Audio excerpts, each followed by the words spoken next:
En moins de 12 secondes, une simple morsure peut transformer un être humain en monstre. Jerry Lane est un ancien enquêteur de l'ONU. Alors qu'il roule tranquillement avec sa femme et ses 2 filles dans les rues de Philadelphie, un immense embouteillage bloque toute la ville. Au début, tout le monde pense à un simple accident. Mais soudain, des personnes commencent à courir dans tous les sens. Un homme est mordu. 12 secondes plus tard, il devient un zombie. En quelques minutes, toute la ville sombre dans le chaos. Les zombies sont incroyablement rapides, grimpent au acquis sur les voitures et attaquent tout ce qui bouge.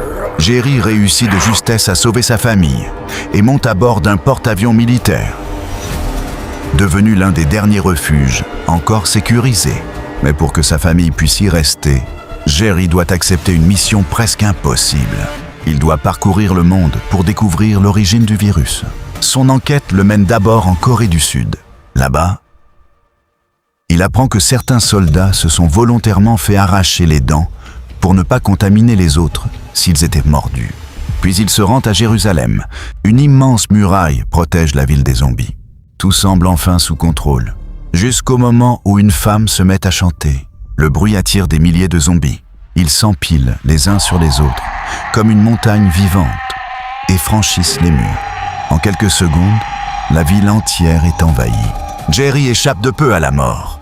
En observant les attaques, il remarque un détail étrange. Les zombies ignorent complètement les personnes gravement malades ou très faibles. Il comprend alors que le virus cherche uniquement des corps en bonne santé. Il décide de tester son idée. Dans un laboratoire rempli de zombies, Jerry s'injecte volontairement un virus dangereux, mais guérissable. Quand il sort du laboratoire, les zombies passent devant lui, sans l'attaquer. Son intuition était la bonne. Ce faux virus le rend invisible aux yeux des zombies.